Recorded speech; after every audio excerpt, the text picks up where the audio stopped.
Is your boxer running riot and destroying absolutely everything in your house? Well, let's see if we can help with that.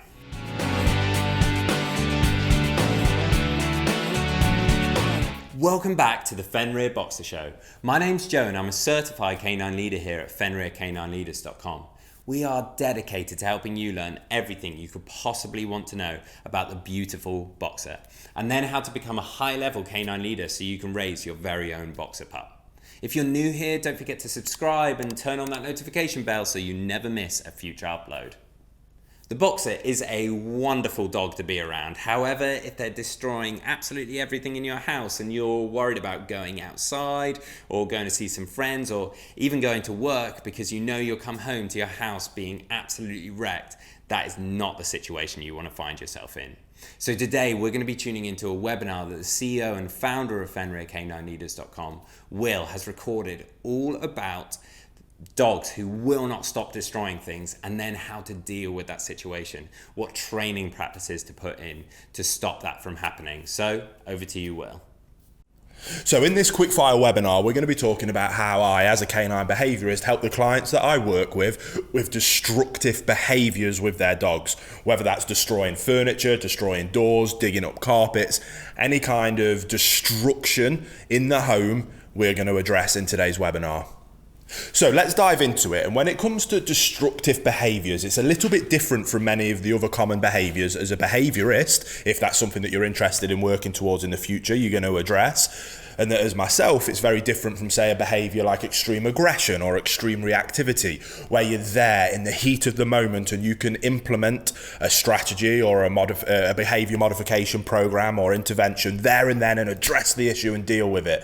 Destruction tends to be an issue when people go out to work and they come home and the home is destroyed. So we have to address it in a little bit of a different way. And oftentimes it's more around the management of a behaviour as opposed to being able to correct the behaviour. Now let me explain what I mean. First and foremost, we have to understand where is it that a destructive behaviour comes from. Now in my experience of losing count of the amount of cases I've helped people with this with, it tends to come from one of two places. By far though, the most common is simply pent up frustration in terms of a lack of outlet for physical and mental stimulation requirements. What that basically means is you are not doing enough exercise with your dog.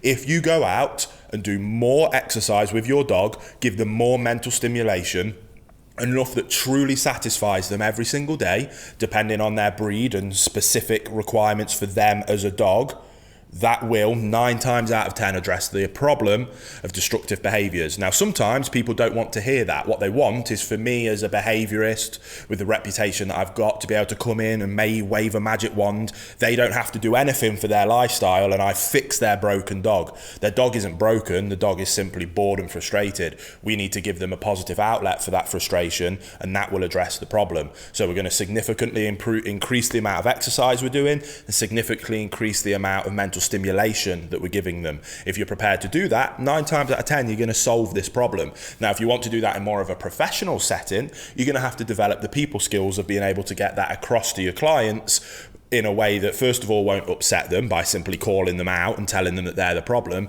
but helping them see that that's the case and helping them come up with a process and a program of how it is that they can quickly and efficiently be able to provide additional exercise and mental stimulation. And that's where you can develop different strategies around quick fire ways of exercising dogs, quick fire ways of providing more mental stimulation for them. Hey guys, very quickly, I just wanted to interrupt and let you know about our bootcamp program if you've never heard of it before. It's the program that as a canine behaviourist I use every single day with all of the clients and all of the bad behaviour cases that I work with to high levels of success. It is focused on teaching you how to become a high level canine leader that is able to restructure the relationship with your dog so that they see you as that leader and they know to look up to you for guidance and direction. When we achieve that, we can then finally address those bad behavior problems and get to the point of having the perfect canine companion that you've always dreamed of.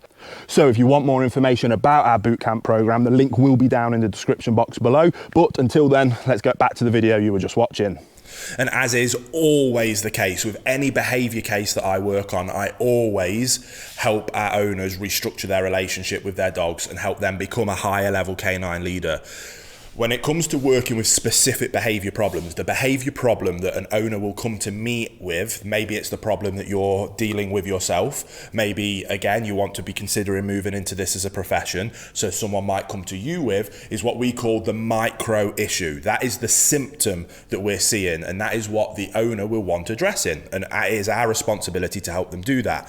Here at Fenrir, the reason we're able to have such large levels of success is because not only do we help them with those micro issues, but we put so much time and effort into fixing what we call the macro problem, the umbrella issue. And that is always around relationship with your dog, around the owners becoming a higher level canine leader that has a dog that will look up to them for guidance and direction. If we can achieve that, that opens up an incredible pathway of communication between themselves and the dog, which then allows us to teach them the things that we do want and the things that we don't want from them.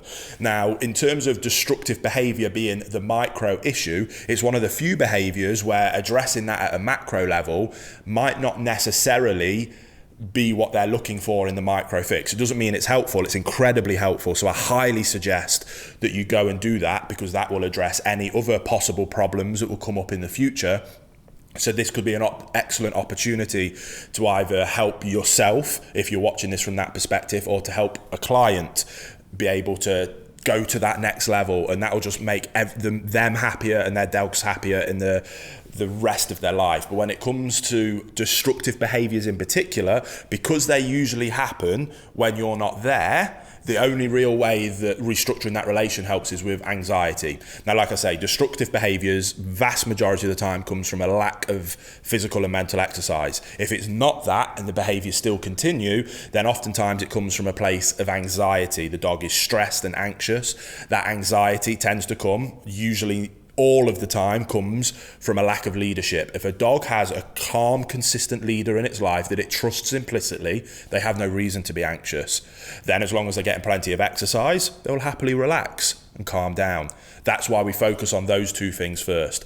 Then, on top of that, or why we're going through that process, because to restructure that relationship, we use our bootcamp process. Again, if you're interested, the online version of that is down in the description box below. But we go through that process, but nothing happens overnight, and that can take some time. Now, like I say, that will 9 times out of 10, even more so 99 times out of 100, will address this issue. If it doesn't, or while we're going through that process, we simply use a methodology of managing the behavior. Stop setting your dog up to fail. To set our dogs up for success with destructive behaviors, it's simply about managing the environment, ensuring that there's not things in their environment that they can destroy. To do that, the easiest way is to crate train or pen train our dogs. Let me start by saying that it is not cruel whatsoever. If you get a dog and stuff it in a crate that's never been in there before, you're a poor leader, the dog is already anxious, you're not giving it enough exercise as it is, so it's already got pent-up frustration, physically, mentally, and on top of that, anxiety from a lack of leadership. Then you leave them in there for 10 hours, then we've got a problem. But that's not necessarily the crate's fault. Again, that's a macro problem that we need to address. If you are a calm, consistent leader, providing your dog with plenty of exercise and leaving them in a crate for an appropriate amount of time, 3 to 4 hours at a time, before letting them out for an additional bit of exercise before going back in, then there is absolutely nothing wrong with using a crate, and a dog will love it. Dogs are denning animals. I like to cover crates with a big towel or blanket to make it nice and dark, put a nice bed in there so it's nice and cozy. Nobody else can ever go in that crate. That's the dog's special, safe, calm place for them to go, take themselves away and relax. That is what we're looking at achieving, and that's what we're looking at doing. To help with destructive behaviors, if we can get the dog to learn to love their crate, which is very easy if we follow that basic methodology, we leave them in there with a frozen Kong, get a Kong toy, stuff it full of some meat pate, chuck it in the freezer. Then before you go out, 10 minutes before you go out, let them sniff the Kong, put the Kong into the crate, shut the crate door so they can't get in there. And I promise you, you do that every time, your dog will be begging you to go away so that you can let them in the crate and shut them in there with that Kong. They'll look forward to that time alone. You add that on top of exercise, they go in, the Kong provides additional mental stimulation while they work their way through it. Happy days, everyone's happy. The dog then works their way through the Kong. Oh, I'm knackered now, I'm just gonna have a little sleep until the boss comes home. You come home, do a bit more exercise. Again, it's not rocket science. Add in more exercise. add in better leadership, control the environment, nothing in your house ever gets destroyed again. It's not rocket science. The theory is simple and straightforward, just requires a little bit of commitment and dedication and leadership on your part if the owner, or helping your clients' owners be able to implement those kind of basic strategies just with dedication and commitment to the desired outcome, which is having a perfect dog, which you will have if you put in that effort.